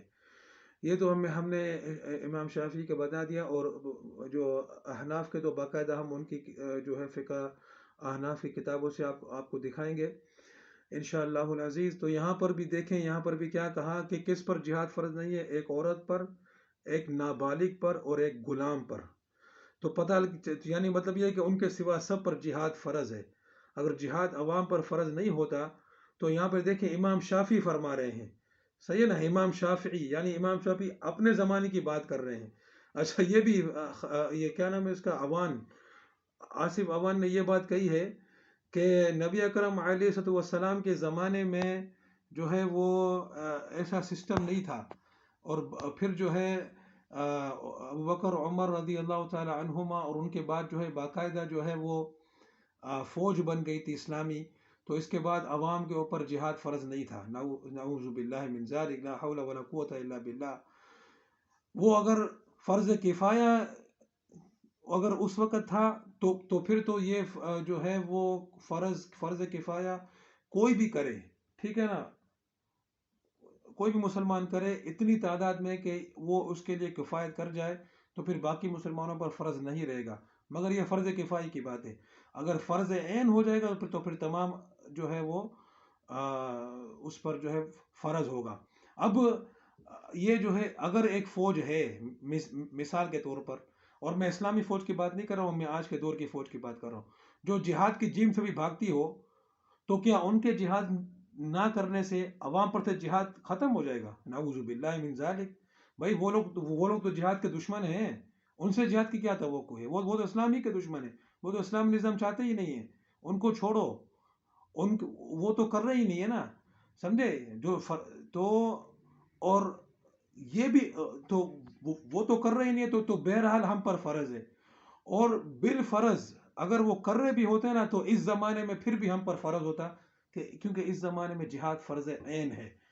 اچھا اس کے بارے میں پھر میں تفصیلی بات بعد میں کروں گا، پہلے بھی کر چکا ہوں. اچھا امام شافعی یہ امام شافعی فرما رہے ہیں ان کا زمانہ جو ہے وہ تقریباً جو ہے وہ دوسری صدی ہجری کا زمانہ ہے ان کا. اور ان کے زمانے میں جو ہے وہ بنو عباس کی خلافت ہو گئی ہے، ہاں بنو عباس کی. تو ظاہر ہے اس وقت بھی وہ کیا کہہ رہے ہیں کہ جہاد سب پر فرض ہے، صرف غلام پر، عورت پر اور نابالغ پر فرض نہیں ہے. یہ جو ہے کتاب ہے المقصد الاعلی ہے یا المقصد العلی فی زوائد ابی یعلا الموصلی، یہ کتاب کا نام ہے. حدیث نمبر 878 ہے. یہ وہی حدیث ہے جو پہلے بھی ہم نے ذکر کی تھی کہ ایسا وقت آئے گا لوگوں پر کہ ان پر بیوقوف لوگ حکمران ہوں گے جو کہ بدترین لوگوں کو جو ہے وہ آگے کریں گے، اور جو جو اچھے لوگ ہوں گے، جو نیک لوگ ہوں گے، جو دیندار لوگ ہوں گے، ان کو پیچھے کر دیں گے اور نماز کو مؤخر کریں گے۔ تو جب ایسا وقت جب کوئی ایسے حکمران کو پائے تو وہ نہ تو ان کے لیے منتظم بنے، نہ پولیس والا بنے، نہ جو ہے وہ ٹیکس جمع کرنے والا بنے، نہ خزانچی بنے۔ یہ حدیث جو ہے یہ وہی حدیث ہے جو پہلے بھی بیان ہو چکی ہے، اس کے الفاظ تھوڑے سے دوسرے ہیں۔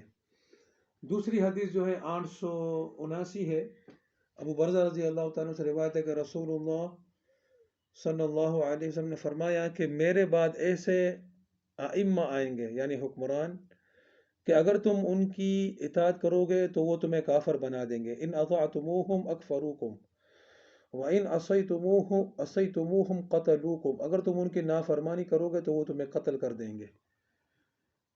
ائمۃ الکفر ورؤوس الضلالہ، وہ ائمۃ الکفر ہوں گے، کفر کے امام ہوں گے اور گمراہی کے سرغنا ہوں گے۔ اسی کتاب کی حدیث نمبر 881 ہے، ابو سعید خدری رضی اللہ تعالیٰ سے روایت ہے کہ نبی صلی اللہ علیہ وسلم نے فرمایا کہ تمہارے اوپر ایسے امراء آئیں گے، یغشاہم غواش من الناس، کہ یا غواش سے میرے خیال میں مراد جو ہے دھوکے باز یعنی لوگ ہیں، کہ دھوکے باز لوگوں میں سے جو دھوکے باز لوگ ہوں گے انہوں نے ان کو گھیرا ہوگا۔ فمن صدقہم بکذبہم واعانہم علی ظلمہم، کہ جو ان کے جھوٹ میں ان کی تصدیق کرے گا اور ان کے ظلم میں ان کی مدد کرے گا، فانا بریء منہ وہو منی بری، تو میں ان سے بری ہوں اور وہ مجھ سے بری ہے، یعنی میرا ان سے کوئی تعلق نہیں ہے۔ ومن لم يصدقهم بكذبهم ولم يعنهم على ظلمهم، لیکن جس نے ان کے جھوٹ کی تصدیق نہیں کی اور نہ ان کے ظلم میں ان کی مدد کی، فهو منی وانا منہ، وہ مجھ سے ہے اور میں اس سے ہوں، یعنی اس کا میرے ساتھ تعلق ہے۔ یہ جو چند حدیثیں پیش کی ہیں اس کے بارے میں بات کرتے ہیں۔ پہلی حدیث تو وہی تھی اور اس میں الفاظ میں تھوڑا سا فرق تھا کہ ایسے امراء آئیں گے، ایسے حکمران آئیں گے جو کہ نمازوں کو مؤخر کریں گے، اور جو بدترین لوگ ہوں گے ان کو اپنے سے قریب کریں گے، جو دیندار لوگ ہوں گے ان کو دور کریں گے، اور جب ایسا وقت آ جائے تو ان کے لیے کوئی کام نہیں کرنا، ان کے لیے ان کی جو ادارے ہیں، ان کے جو ہاؤسز ہیں، ان کے جو کچھ بھی ہیں ان کا کوئی کام نہیں کرنا، ان سے کوئی تعلق نہیں کرنا، ان کا بوائکاٹ کر دینا۔ اور دوسرا جو ہے دوسری حدیث جو ہم نے پڑھی کہ ایسے لوگ بنیں گے حکمران کہ اگر تم ان کی بات پہ چلو گے تو وہ تمہیں کافر بنا دیں گے۔ یہ بالکل آج ہو رہا ہے، ٹھیک ہے نا، کہ جا کر بولتے ہیں کہ مساجد پر حملہ کرو، جا کر بولتے ہیں مدارس پر حملہ کرو، مساجد کو قرآن شریف کے ساتھ ڈھا دیتے ہیں، قرآن شریف کو جو ہے قرآن شریف دینی کتابوں کو نعوذ باللہ جو ہے وہ گندے نالوں میں پھینکا ہے۔ ایسے واقعات ہوئے ہیں، جو اسلام آباد میں لال مسجد میں جو حملہ ہوا تھا، جو ہے وہ اپنے جوتوں کے ساتھ گھس گئے نعوذ باللہ من ذالک، اور مسجد کو ناپاک کر دیا، اور وہاں پر جو ہے وہ کتنے قرآن شریف شہید ہوئے، مسجدوں شہید ہوئیں، اور جو ہے وہ قرآن شریف اور جو چیزیں تھیں ان کو جو ہے وہ نعوذ باللہ نالوں میں پھینکا ہے۔ ایسے کام کیے ہیں جو سراسر کفر ہیں۔ اچھا، اس کے علاوہ جو شریعت کا مطالبہ کرتے ہیں اور یہ حکم دیتے ہیں کہ جاؤ ان کو مار دو، ان کو ختم کر دو، کفر، تو جو ان کی بات مانیں گے یہ لوگ اس کو کافر بنا دیں گے، اور جو نہیں مانے گا اس کو کیا کریں گے، اس کو قتل کر دیتے ہیں۔ تو جو ان کی بات نہیں مانتا ہے، جو شریعت کا مطالبہ کرتا ہے، یہ اس کو ختم کرنے کی جو ہے وہ کوشش کرتے ہیں۔ یہ کون ہے؟ ائمۃ الکفر ہیں، یہ کفر کے امام ہیں، یہ کافر حکمران ہیں، ورؤوس الضلالہ، اور گمراہی کے سر غنا ہے۔ اور پھر جو ہے یہاں پر یہ جو حدیث پڑھی ابھی، وہ حدیث جو ہے وہ حدیث بھی یعنی کہ ایسے امراء ہوں گے جن کو دھوکے باز لوگوں نے گھیرا ہوگا، وہ خود بھی دھوکے باز ہوں گے اور ان کے سارے آس پاس بھی دھوکے بازی ہوں گے، جیسا کہ آج کل ہو رہا ہے۔ تو جب ایسے دھوکے بازوں کا زمانہ آ جائے تو جو ان کی اعانت کرے گا اور جو ان کی باتوں کی تصدیق کرے گا، نبی اکرم صلی اللہ علیہ وسلم کہتے ہیں کہ میرا اسے کوئی تعلق نہیں ہے، اور جو ان کی مدد نہیں کرے گا، ان کی اعانت نہیں کرے گا، نہ ان کی باتوں کی تصدیق کرے گا، ان کے جھوٹ کی، تو وہ جو ہے نبی اکرم علیہ السلام سے تعلق رکھنے والا ہے۔ اب خود سوچ لو آپ کون سے فرقے میں ہونا چاہتے ہو۔ یہ مسند ابو یعلا ہے، اس کی حدیث صحیح حدیث ہے، رجا خلا اسحاق، اچھا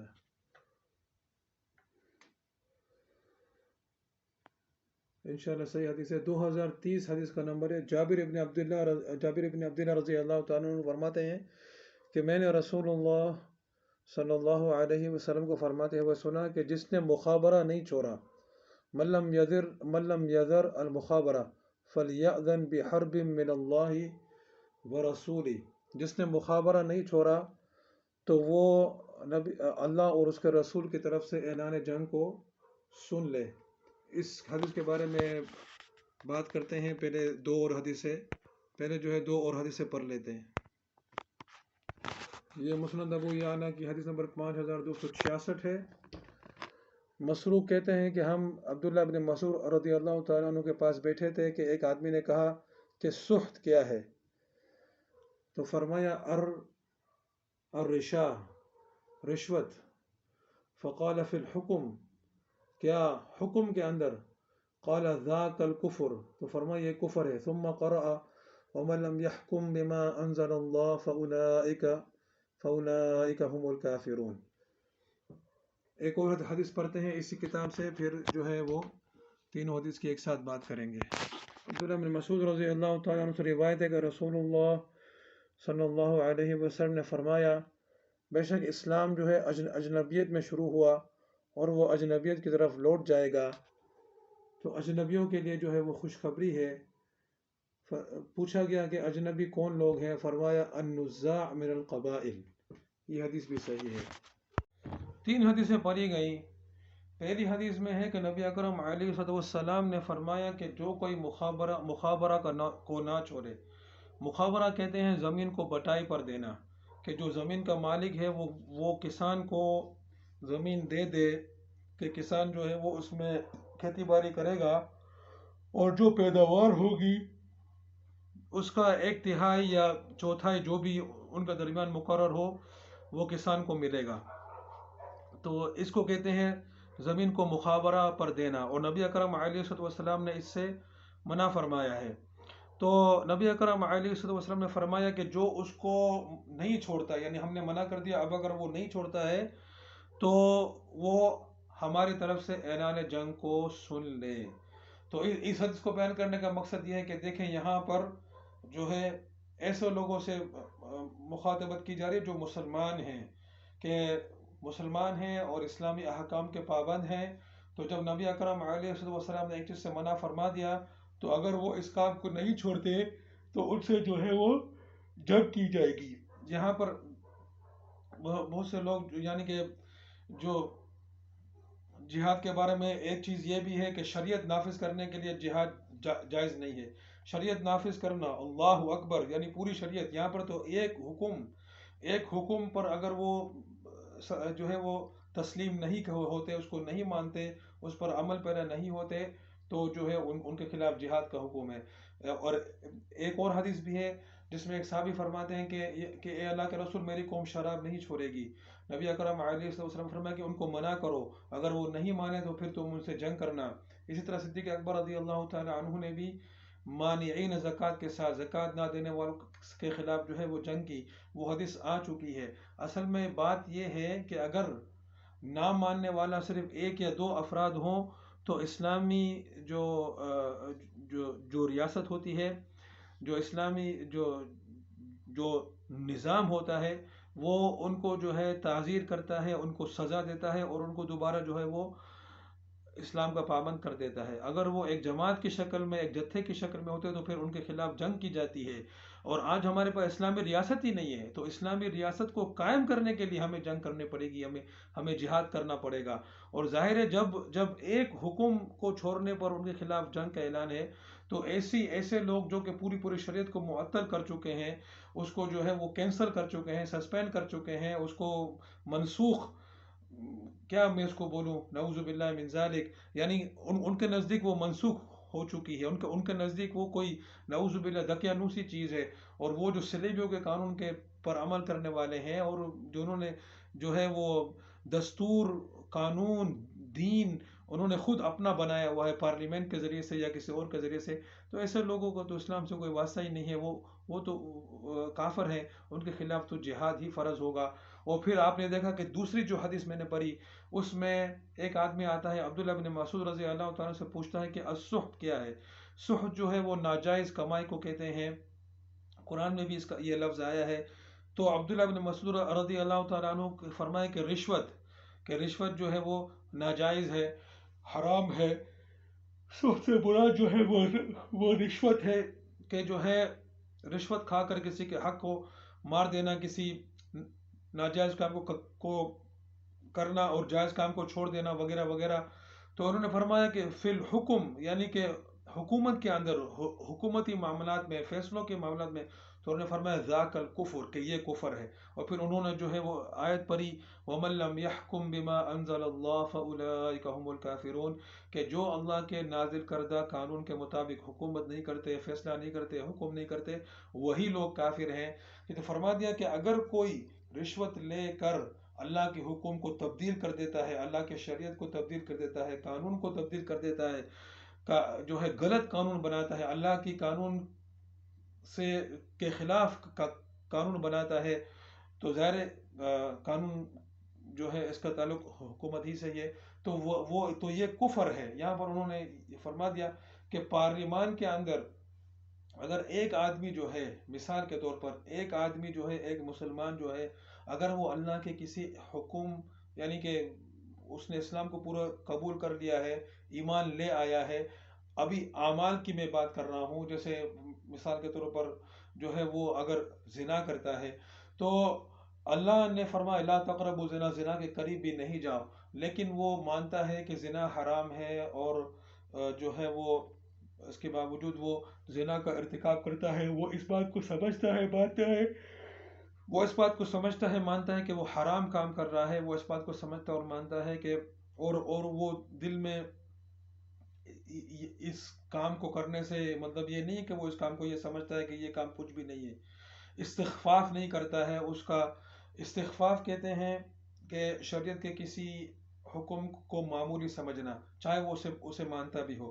مثلا زنا ہی کی بات ہو رہی ہے، اگر وہ زنا کرتا ہے لیکن اگر وہ استخفاف کے ساتھ کرے گا، استخفاف کا مطلب یہ کہ اس کے نزدیک زنا کرنا کوئی مسئلے کی بات نہیں ہے، اس کو کوئی خوف نہیں ہے اللہ کا، کوئی اس کو جو ہے وہ دل کے اندر اس بات پر کوئی شرم نہیں ہے، وہ اس کو ایک معمولی چیز سمجھتا ہے کہ بس کر لیا، ہاں پتہ ہے مجھے حرام ہے، تو یہ بھی انکار ہی کی ایک صورت ہے، یہ بھی کفر میں آتا ہے۔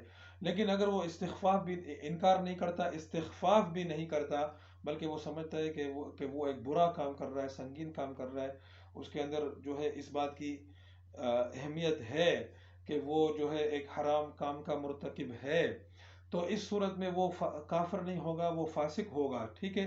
لیکن اگر قانون سازی کی جاتی ہے اگر قانون سازی کی جاتی ہے کہ زنا جائز ہے، تو یہ کفر ہوگا، اس لیے کہ وہ دستور سازی ہے، وہاں پر اس عمل کو جائز قرار دے دیا گیا ہے۔ تو یہ جو فرمائے کہ حکومت کے معاملات میں اگر کوئی رشوت لے کر جو ہے وہ جائز کو ناجائز قرار دے دیتا ہے، ناجائز کو جائز قرار دے دیتا ہے، ایسی قانون سازی کر دیتا ہے، ایسی حکومت کرتا ہے، تو پھر وہ کفر میں آتا ہے، اور ایسے لوگ جو ہیں وہ کافر ہیں۔ تو اور اسی سے جو ہے آج کی جو ریاست ہیں ان کے بارے میں آپ کو پتہ چل سکتا ہے۔ پھر آخری حدیث میں نے پڑھی کہ اسلام جو ہے وہ اجنبیت میں شروع ہوا ہے اور اجنبیت ہی میں لوٹ جائے گا، اور اجنبی لوگوں کے لیے ہی خوشخبری ہے، اور یہ بھی مشہور حدیث ہے، صحیح حدیث ہے۔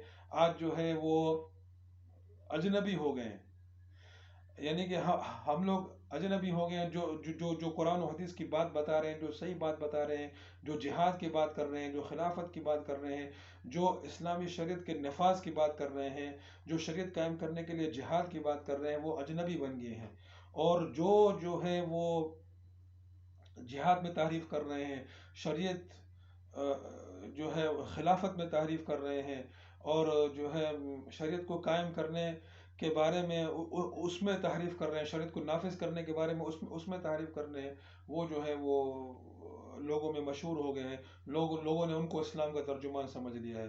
لا حول ولا قوت الا باللہ العلی العظیم۔ یہ صحیح بخاری ہے، اس کی حدیث نمبر 2808 ہے۔ برا رضی اللہ تعالیٰ عنہ کہتے ہیں کہ نبی اکرم صلی اللہ علیہ وسلم کے پاس ایک آدمی آیا جو لوہا پہنے ہوئے تھا، اور فرمایا اے اللہ کے رسول، کیا میں جنگ کروں یا اسلام قبول کروں؟ نبی اکرم صلی اللہ علیہ وسلم نے فرمایا کہ پہلے اسلام قبول کرو، پھر جنگ کرو، پھر قتال کرو۔ اس نے اسلام قبول کیا، پھر قتال کیا اور شہید ہو گیا۔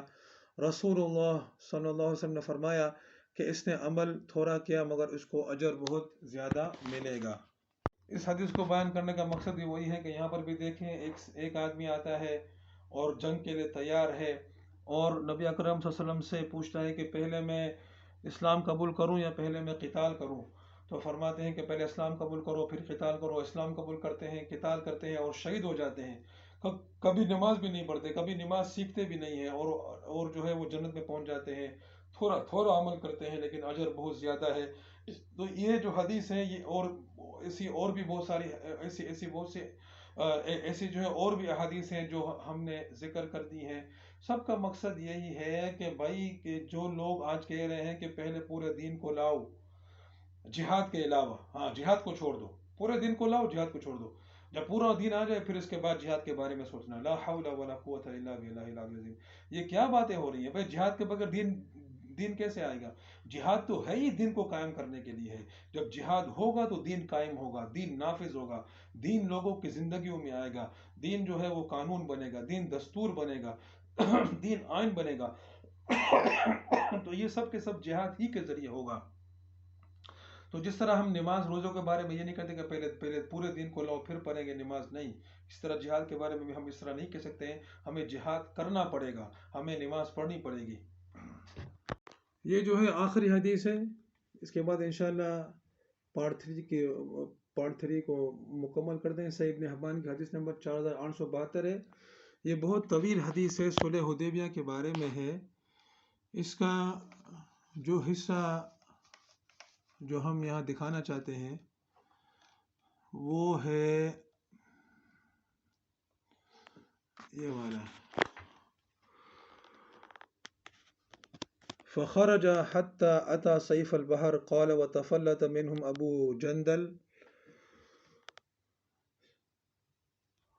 جندل بن سهيل بن عمرو فلهك بأبي بصير فجعل لا يخرج من قريش رجل أسلم إلا لهيق بأبي بصير حتى اجتمعت منهم إصابة.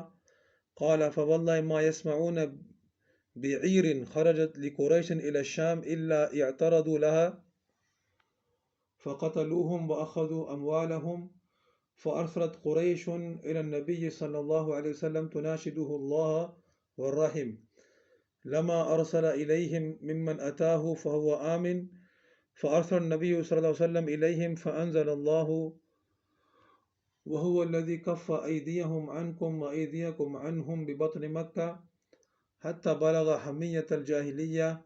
وكانت حميتهم أنهم لم يقروا أنه نبي الله ولم يقروا ببسم الله الرحمن الرحيم. یہ طویل حدیث ہے، اس کے بارے میں بات کرتے ہیں اور سمجھا دیتے ہیں انشاءاللہ العزیز، اور اس پر جو ہے ہماری یہ ویڈیو انشاءاللہ پوری ہو جائے گی۔ یہ جو ہے آخری حدیث ہے جو ہم ذکر کر رہے ہیں، اور اس کے بعد احادیث کا جو ہے وہ سلسلہ انشاءاللہ جو ہم نے جمع کیے ہیں پورا ہو جائے گا۔ اور بھی بہت ساری حدیثیں جہاد کے بارے میں لوگ خود دیکھ سکتے ہیں۔ اس حدیث میں جو آج کل یہ چلانا جا رہا ہے کہ جہاد جو ہے وہ ریاست کا کام ہے، یہ ہے وہ ہے، اگر بالفرض اسلامی ریاست ہوتی اور وہ جہاد کر رہی ہوتی، سمجھے، تو چلو ہم ان کے ساتھ جہاد کرتے۔ جب ریاست خود کفر کی جو ہے سرغنا ہے اور کفر کے جو ہے غلام ہے، تو ایسے ریاست کے خلاف تو خود جہاد ہوتا ہے، نہ کہ ایسی ریاست سے کوئی توقع کی جاتی ہے جہاد کی۔ تو بہرحال یعنی جہاد کرنے کی، تو یہاں پر جو ہے وہ یہ جو صلح حدیبیہ کا واقعہ ہے، مشہور واقعہ ہے، اس کو میں مختصر کر کے بیان کرتا ہوں کہ نبی اکرم صلی اللہ علیہ وسلم صحابہ کرام کے ساتھ عمرہ کرنے کے لیے نکلے. راستے میں جو ہے وہ حدیبیہ کے مقام پر کفار قریش نے جو ہے وہ انہیں یعنی کہ وہ آڑے آ گئے، اور پھر جو ہے وہ بات چیت کے بعد دونوں کے درمیان میں ایک صلح ہوئی نبی اکرم علیہ السلام اور قریش کے درمیان میں. اور ان صلح کی یعنی کہ ان صلح کی ایک شرط یہ تھی کہ اس سال جو ہے نبی اکرم صلی اللہ علیہ وسلم واپس چلے جائیں گے، دوسرے سال آئیں گے اور عمرہ کریں گے. اور ایک شرط یہ بھی تھی کہ اگر کوئی مسلمان جو ہے وہ مکہ سے مدینہ چلا جاتا ہے تو مدینہ والے اسے واپس کر دیں گے. تو اس وقت جو ہے ابو بصیر رضی اللہ تعالیٰ عنہ یا ابو ابو ابو جن ابو بصیر رضی اللہ تعالیٰ عنہ ابو بصیر رضی اللہ تعالیٰ عنہ جو ہے وہ مکہ سے بھاگ کر مدینہ پہنچ گئے. تو مکہ والوں نے جو ہے وہ اپنے آدمیوں کو بھیجا کہ ہمیں جو ہے وہ ان کو واپس کرو. تو نبی کرم صلی اللہ علیہ وسلم نے ان کو واپس کر دیا، لیکن ابو بصیر نے راستے ہی میں جو ہے وہ جو دو آدمی ان کو لینے کے لیے گئے تھے ان میں سے ایک کو قتل کر دیا، جہنم واصل کر دیا. دوسرا جو ہے بھاگ گیا، اور ابو بصیر جو ہے وہ ساحل سمندر کی طرف چلے گئے. اس کے بعد ابو جندل رضی اللہ تعالیٰ عنہ جو وہ بھی مکے میں پھنسے ہوئے تھے، وہ بھاگ کر وہ بھی ابو بصیر کے پاس آ گئے. اور پھر جتنے مسلمان مکے سے بھاگتے سب جو ہے وہ ساحل سمندر پر آ جاتے ہیں. یہاں پر انہوں نے اپنے جہاد کا آغاز کیا. اب یہ بات یاد رکھنے کی ہے کہ یہ جو جہاد تھا یہ انہوں نے شروع کیا تھا، کیونکہ نبی اکرم صلی اللہ علیہ وسلم نے قریش کے ساتھ 10 سال تک جنگ نہ کرنے کا معاہدہ کیا ہوا تھا. تو وہ تو یعنی کہ اس معاہدے کے پابند تھے کہ 10 سال تک جو ہے وہ قریش کے ساتھ جنگ نہیں کریں گے. لیکن ابو بصیر اور ابو جندل وہ تو مدینے میں نہیں تھے، وہ تو مکے میں پھنسے ہوئے تھے. تو وہ تو اس معاہدے میں شریک نہیں تھے، وہ مسلمان تھے مگر اس معاہدے میں وہ شریک نہیں تھے. تو انہوں نے اپنا جو ہے وہ جہاد شروع کیا.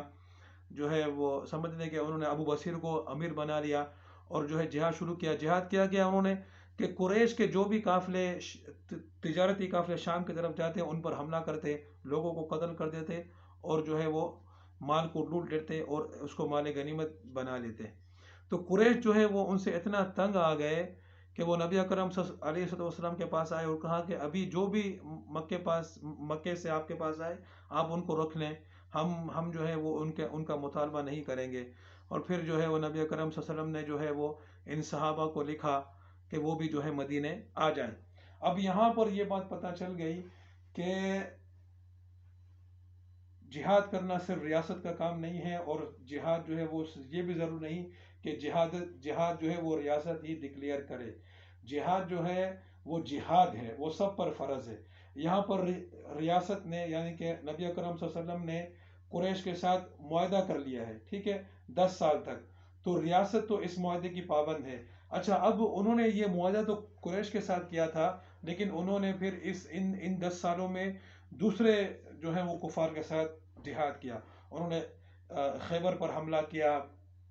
دوسرے جو ہے وہ جہاد کے واقعات جو ہیں وہ اس زمانے میں ہوئے. لیکن قریش کے ساتھ جو ہے وہ معاہدہ تھا تو وہ ان سے جنگ نہیں کی، یہاں تک کہ قریش نے یہ معاہدہ توڑ دیا اور پھر نبی اکرم صلی اللہ علیہ وسلم نے مکے پر حملہ کر کے مکہ فتح کر لیا. تو یہ تو واقعہ تھا. لیکن ابو بصیر، ابو جندل اور جو مکے کے رہنے والے مسلمان جو پھنسے ہوئے تھے وہاں سے، وہ اس معاہدے کے پابند نہیں تھے. تو وہ جب بھاگتے تو انہوں نے اپنا امیر بنا کر جو ہے وہ جہاد کا آغاز کر دیا اور قریش کو جو ہے وہ ناکوں کے چنے جو ہے وہ چبا دیے. تو یہ جو ہے یہ حدیث سب سے آخر میں پیش کی، بالکل واضح ہے کہ ریاست یہ جو آج کل جو کہہ رہے ہیں کہ ریاست کے علاوہ کوئی اور جہاد کا اعلان نہیں کر سکتا، سراسر یہ وہی بات ہے، لا جہاد یہ وہی باتیں کر رہے ہیں. اور ابھی میں ایک حدیث پیش کروں گا جو اسی سے متعلق ہے کہ ایسا زمانہ آئے گا کہ لوگ جو ہے وہ جہاد کا انکار کریں گے. یہ میں سمجھا تھا کہ وہ جو پچھلی حدیث جو میں نے پڑھی وہ آخری ہوگی، مگر پھر مجھے یاد آیا کہ یہ حدیث ایک رہ گئی ہے. یہ المقصد العلی فی زوائد ابی یعلا الموصلی میں حدیث نمبر 902 ہے.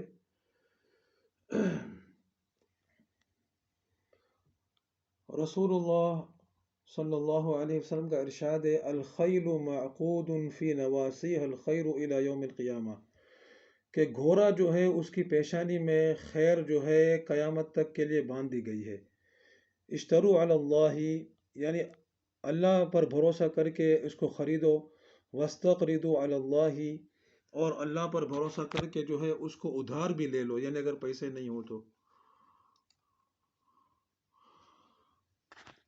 قیل یا رسول اللہ کیف نشتری علی اللہ ونستقرض علی اللہ، پوچھا گیا اے اللہ کے رسول ہم اس کو اللہ پر بھروسہ کر کے کیسے خریدیں اور اللہ پر بھروسہ کر کے کیسے اس کو ادھار لیں، یعنی کہ اس کا کیا مطلب ہے کہ اللہ پر بھروسہ کر کے لے لو؟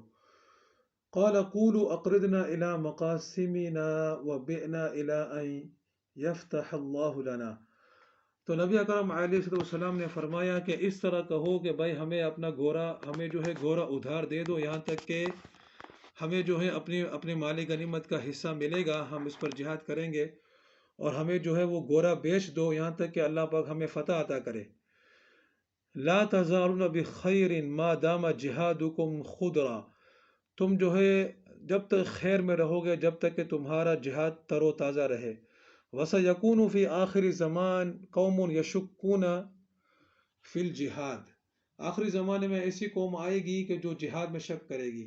فجاہدوا فی زمانہم، تو ان کے زمانے میں جہاد کرنا، ثم غزو، اور جنگ کرنا، فإن الغزو یومئذ اخضر، کیونکہ کہ جنگ کرنا اس وقت جو ہے وہ تر و تازہ ہوگا۔ یہ وہی حدیث ہے جو پہلے، یعنی اسی حدیث کی طرح ہے جو پہلے جو ہے حسن بصری سے مروی تھی، مگر وہ مرفوع نہیں تھی، مقطوع حدیث تھی، اور یہ مرفوع ہے کہ نبی اکرم صلی اللہ علیہ وسلم سے منقول ہے کہ گھوڑے کی پیشانی میں اللہ نے برکت رکھ دی ہے، خیر رکھ دی ہے قیامت تک کے لیے، اس کو ادھار لو، اس کو خریدو جہاد کے لیے، اور یہ کہو کہ ہمیں گھوڑا دے دو، یہاں تک ہم اس میں جہاد کریں گے، اللہ پاک ہمیں نوازے گا، ہم آپ کو جو ہے وہ گھوڑے کی رقم دے دیں گے، اور تم میں جب تک خیر رہے گی جب تک تمہارا جہاد تر و تازہ، جب تک تم جہاد کرتے رہو گے تمہارے تر خیر ہوگی۔ اور پھر یہ وہ بات فرمائی کہ ایسے لوگ آئیں گے آخری زمانے میں جو جہاد میں شک کریں گے، بولیں گے لا جہاد نہیں ہے۔ اس زمانے میں تم جہاد کرنا، اس زمانے میں غزوہ کرنا، اللہ کے راستے میں جنگ کرنا، کیونکہ وہ تر و تازہ ہوگا۔ اب یہ وہی زمانہ ہے آپ کے سامنے ہے، جہاد میں شک و شبہ، جہاد میں جو ہے وہ ہر قسم کی تحریفات جہاد کے اندر، اور وہ لوگ کر رہے ہیں جو دیندار سمجھے جا رہے ہیں، جو مفتیوں کی مسند پر بیٹھے ہوئے ہیں، جو علماء کی مسند پر بیٹھے ہوئے ہیں، جو اسلام کے ترجمان بن کر جو انہوں نے مذہبی پارٹیاں بنائی ہوئی ہیں، جو پتہ نہیں کیا ممبروں پر بیٹھے ہوئے ہیں اور جہاد پر تعریف کر رہے ہیں، جہاد نہیں ہے، جہاد ریاست کا کام ہے، جہاد یہ ہے، جہاد وہ ہے۔ ایسی ریاست آپ نے ابھی دیکھا کہ اگر ریاست فساق و فجار ہو، نماز کو وقت پر نہیں پڑھتی ہو، اور جو ہے بدترین لوگوں کو، گنہگار لوگوں کو اپنے سے قریب رکھتی ہو، نیکوکار لوگوں سے اپنے سے دور رکھتی ہو، تو اس کا بائیکاٹ کا حکم دیا گیا ہے۔ جب ایسی ریاست میں بائیکاٹ کا حکم دیا گیا کہ اس میں پولیس افسر نہیں بننا، اس میں فوجی نہیں بننا، اس میں جو ہے وہ خزانچی نہیں بننا، اس میں ٹیکس جمع کرنے والا نہیں بننا، یعنی ان سے دور رہنا، تو ایسی ریاست جو کہ سراسر کفر پر مبنی ہو، جس کا نظامی کفر ہو، جو قرآن و حدیث کے قانون سے چر کرتی ہو، جو قرآن و حدیث نافذ کرنے والے کے خلاف لڑتی ہو، جو اس کا مطالبہ کرتے ہیں قرآن و حدیث کو نافذ کرو، ان کے خلاف لڑتی ہو، تو ایسی جو ریاست کا کیا حکم ہو؟ ایسی ریاست کا حکم دیا گیا کہ اس کے خلاف جہاد کیا جائے، لیکن مگر اس کے برعکس منافق لوگ ایسے فتوے دے رہے ہیں کہ اگر ایسی ریاست کا کوئی فوجی یا کوئی پولیس جو ہے وہ اگر کسی شریعت نافذ کرنے والے، یعنی شریعت کو چاہنے والے کو مار دیتا ہے، تو وہ آدمی جو ہے وہ جہنم میں جائے گا، وہ جہنم کا کتا ہے، اور اگر وہ اس کو مار دیتا ہے تو پھر وہ یہ شہید ہے۔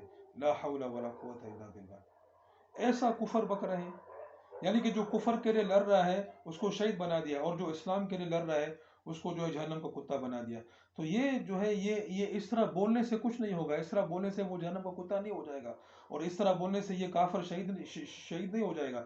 جو اسلام کی شریعت کے خلاف لڑتا ہے وہ کافر ہے, وہ جہنم کا کتا ہے, اور جو اسلام کے لیے لڑتا ہے وہ تو شہید ہے. اور یہ ظاہر ہے یہ فیصلہ کہ تم لوگ کرو گے, تمہارے پاس تو کچھ بھی نہیں ہو بھائی, تم تو بندے عاجز ہو. ہم سب بندے عاجز ہیں. ہر چیز کا کنٹرول اللہ سبحانہ و تعالی کے پاس ہے, اور ہر چیز اللہ ہی کی ملکیت ہے, اللہ ہی کی اس کا خالق اور مالک ہے. ہمیں اسی کی طرف لوٹنا ہے. تو کیوں ایسے فتوے دے رہے ہو, کیوں ایسے, اور عوام پر جہاد نہیں ہے, یہ بھی کفر کتنی حدیثیں بیان کر دی. توبہ کرو, توبہ کرو, توبہ کرو, توبہ کرو, اسلام میں دوبارہ داخل ہو, کیونکہ تم نے جو تعویلات کی ہیں جہاد میں وہ کفر کے درجے میں ہے. اب انشاءاللہ اگلی ویڈیو میں جو ہے وہ ہم فقہ کی کتابوں سے انشاءاللہ دکھائیں گے, پھر قرآن شریف سے بھی دکھائیں گے. وآخر دعوانا الحمدللہ رب العالمین.